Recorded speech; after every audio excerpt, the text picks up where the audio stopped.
Istanbul is a name that echoes like a spell across the world's imagination.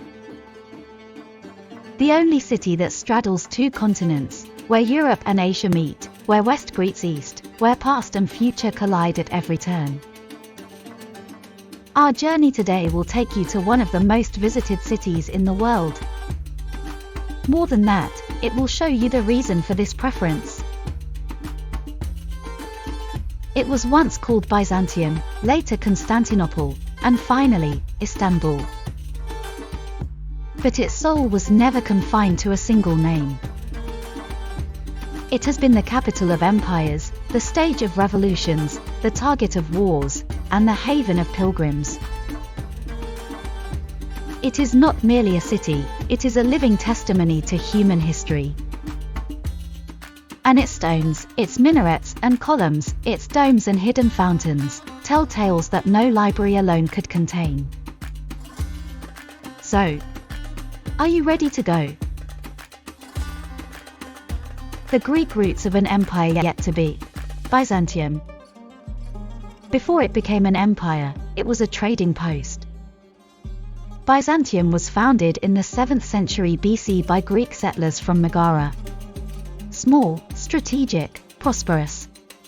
The city thrived thanks to its privileged location along the Bosphorus Strait, a vital crossroads between the Black Sea and the Sea of Marmara. For centuries, Byzantium was contested, invaded, destroyed and rebuilt. But its value was never forgotten, and, in the 4th century AD, it would catch the eye of an emperor with ambitions of eternity.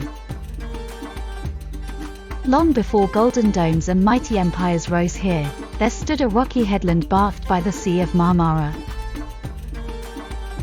Greek navigators, led by a man named Byzas, glimpsed a geographical gem. It was the 7th century BC, and that fertile land between two seas seemed heaven-sent, perfect for trade and defense. Thus Byzantium was born, a name that echoed its founders and embodied the Hellenic soul of a colony destined to flourish at the world's crossroads. Over time, Byzantium became more than just a port city. Its strategic value was so evident that every major power cast a greedy eye upon it. Surrounded by water on three sides and controlling the natural bottleneck of the Bosphorus, it was the key between Europe and Asia. But its true transformation would come centuries later, when it would cease to be a colonial jewel and become the very heart of an empire.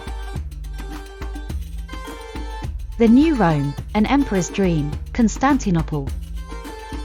In the year 330 AD, the Roman Emperor Constantine looked upon Byzantium and saw more than Hellenic ruins. He saw potential, the makings of a new capital, free from Rome's decline, closer to trade routes, and shielded from barbarian invasions. In the early 4th century, the Roman Empire was teetering under the weight of internal crises and external threats. Rome was no longer secure, nor practical. So Emperor Constantine, in a bold and symbolic move, decided to shift the empire's beating heart eastward, to a place richer, more strategic, more promising. In 330 AD, upon the foundations of ancient Byzantium, Constantinople was born, the New Rome.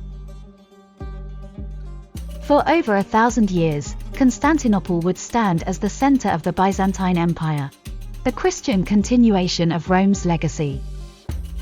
It was the metropolis where Christianity blossomed, where grand cathedrals like Hagia Sophia were built, and where Justinian's code reshaped the foundations of Western law. But it was more than just a religious center, it was a beacon of medieval civilization. That is, until 1453, when its great walls finally fell, and the world witnessed the dawn of a new era.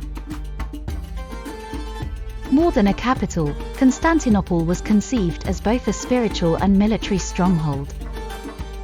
The monumental walls that protected the city, first laid by Constantine himself and later expanded under Theodosius II, stood firm for over a millennium. These fortifications withstood the assaults of Huns, Avars, Bulgars, Arabs, and Crusaders. Even today, in their ruined grandeur, they stand as stone witnesses to all the city endured and survived. The Crescent's jewel, reborn under the Ottoman banner, Istanbul. In 1453, at just 21 years of age, the Ottoman Sultan Mehmed II, known to history as Mehmed the Conqueror, crossed the walls of Constantinople and changed the course of the world. With the city's fall, the capital of the Ottoman Empire was born. Though its official name remained Constantinople for some time, Turkish culture began to call it Istanbul, a linguistic evolution of the Greek phrase Istanpolin, meaning to the city. For the Ottomans, there was no other city. It was the city.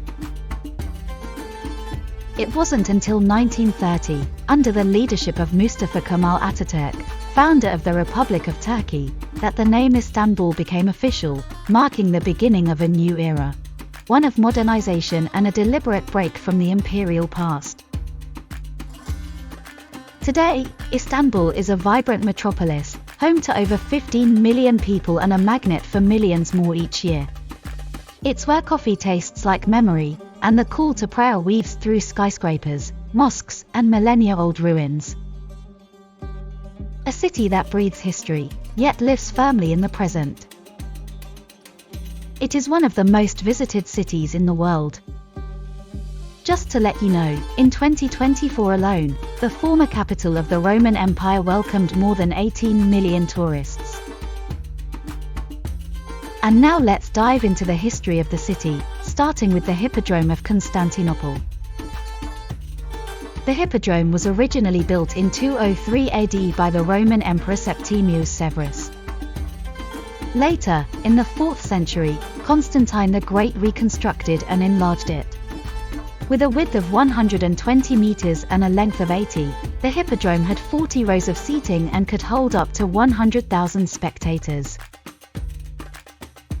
But this was far more than a venue for chariot races. It was where empires were proclaimed, where crowds roared with political fervor, and where the fate of emperors could hang in the balance. It was here, in 532 AD, that the Nika riots erupted, a popular uprising that nearly razed the city and threatened the very life of Emperor Justinian. Here too, alliances were forged and displayed, where the people didn't just observe, they participated in the destiny of the empire. Today, the site once occupied by the mighty Hippodrome is known as Sultanahmet Square. Though the grand arena is long gone, fragments of its past remain, including the obelisk of Theodosius and the Serpent Column. The square also hosts two of Istanbul's most iconic historical landmarks, the Hagia Sophia and the Blue Mosque. And at its northern edge stands the German fountain, inaugurated in the early 20th century. The obelisk of Theodosius. At the center of the ancient Hippodrome stands a monument that was already old when it arrived here. The obelisk of Theodosius was brought from Egypt in the 4th century by the Roman emperor of the same name. Originally carved in 1490 BC for Pharaoh Thutmose III, the obelisk journeyed across time and civilizations before rising once more in Constantinople. Its finely carved Byzantine pedestal depicts scenes of the imperial court, a bold attempt to eternalize Theodosius's rule in stone. It's a powerful example of how Rome co-opted the symbolic might of Egypt to legitimize its own grandeur. The Serpent Column. Few monuments are as ancient, or as mysterious, as the Serpent Column. Made of bronze, it was brought from Delphi, in Greece, and dates back to 479 BC, commemorating the Greek victory over the Persians in the Persian Wars. To the Byzantines, the column held magical protective power. Yet over the centuries, it was neglected and vandalized, eventually losing the serpent heads that gave it its name. Today, its twisted form remains, a relic of a world even older than the city that now cradles it. This monument, too, was once part of the ancient Roman hippodrome. Hagia Sophia. You simply can't talk about Istanbul without mentioning Hagia Sophia. It's not just a church, a mosque, or a museum. It is all of these things, and so much more. Commissioned by Emperor Justinian and built between 532 and 537 AD, the Holy Wisdom was intended to be the greatest cathedral in Christendom. And for nearly 1,000 years, it was. Architect Anthemius of Tralles, alongside engineer Isidore of Miletus, created a structural marvel that seemed to defy gravity, a floating dome held aloft by columns and light. It was here that emperors were crowned. Here that crowds gathered in prayer beneath golden mosaics that shimmer like the heavens. With the Ottoman conquest in 1453, Hagia Sophia was transformed into a mosque, gaining minarets and a new Islamic identity. In 1935, by decree of Ataturk, it became a museum, a symbol of modern Turkey's secularism.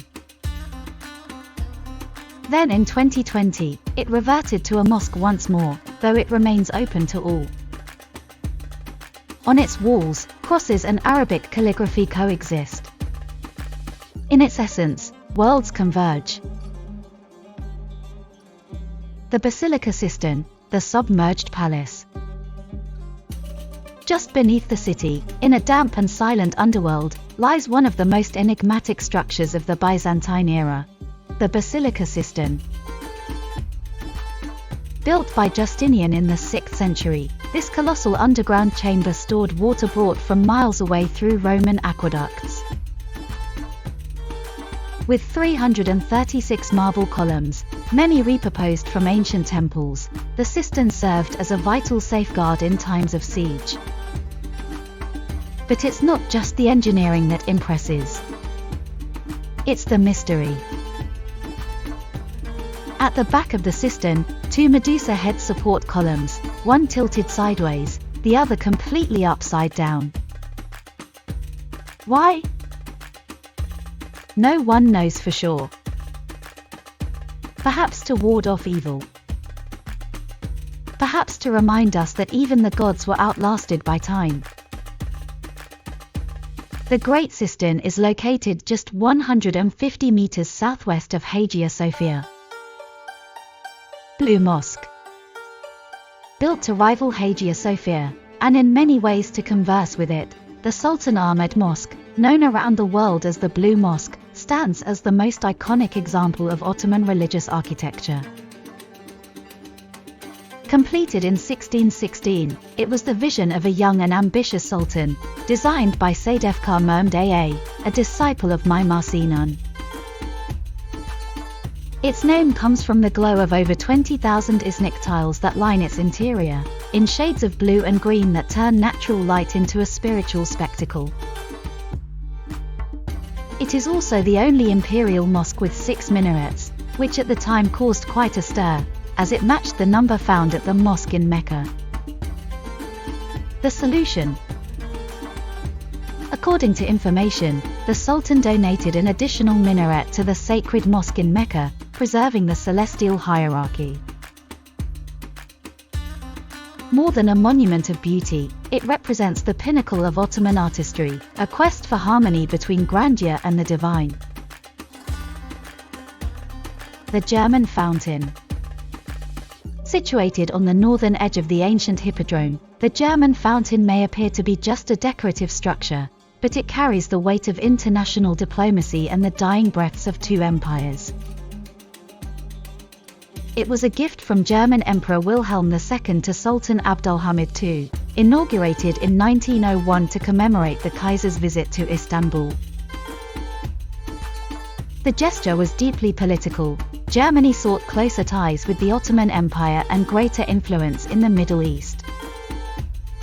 The fountain, with its dome of golden mosaics and inscriptions in both German and Ottoman Turkish, represents a desire for strategic alliance, one that would later solidify during the First World War. Column of Constantine. Erected in 330 AD to mark the founding of New Rome, the Column of Constantine still stands defiant against time. It rises in the heart of Camballitas, not far from the other monuments we've just seen. Nearly 35 meters tall and built from blocks of red porphyry, the column celebrated the birth of Constantinople as an imperial capital. Topkapi Palace. Perched at Istanbul's most strategic point, Topkapi Palace was the heart of Ottoman power for nearly 400 years. More than just a royal residence, it served as the administrative, spiritual, and symbolic center of the empire. Within its courtyards, chambers, and harems, wars were decided, alliances forged, and imperial successions determined. Today, the palace houses one of the most extraordinary collections in the Islamic world. Among its sacred relics are the Prophet Muhammad's sword, strands of his beard, and his holy cloak, kept in one of the most revered spaces within the complex. But it's also a place of science. Here you'll find the famous map of Piri Reis, a 16th century Ottoman cartographer who charted the South American coastline decades before many Europeans even knew it existed. Istanbul Archaeological Museum. Istanbul is a city where history pulses through every street corner, a vast treasure trove of knowledge and beauty. In many ways, it's an open-air museum. And speaking of museums, one of the most important is the Istanbul Archaeological Museum, Istanbul Arkeoloji Müzeleri, located just steps away from Topkapi Palace. It's one of the oldest and most respected archaeological museums in the world, founded in 1891 by Osman Hamdi Bey, a visionary of the Ottoman Empire and a pioneer in cultural heritage preservation. The Istanbul Archaeological Museum is, in fact, a complex made up of three institutions: the main museum, the Museum of the Ancient Orient, and the tiled kiosk. Together, they house over 1 million artifacts spanning millennia and civilizations. Among its most striking pieces is the so-called Alexander sarcophagus, which, despite the name, does not actually contain the remains of the legendary Macedonian conqueror. The name comes from the high-relief sculptures decorating its surface, vivid battle scenes in which Alexander appears, leading his armies with commanding presence. Suleimani Mosque. This is more than just a mosque. The Suleimani is a statement of grandeur, faith, and imperial ambition. Commissioned by the most iconic sultan in Ottoman history, Süleyman the Magnificent, and designed by the architectural genius Mimar Sinan, it was built between 1550 and 1557 to be a reflection on earth of the paradise promised in the afterlife. The mosque was only the heart of a kulliyah, a vast complex that served not just religious needs but the entire community. Hospitals, schools, libraries, soup kitchens, public baths, and even observatories were all part of Sinan's masterpiece. It was the state looking after its people, the empire expressing responsibility through stone.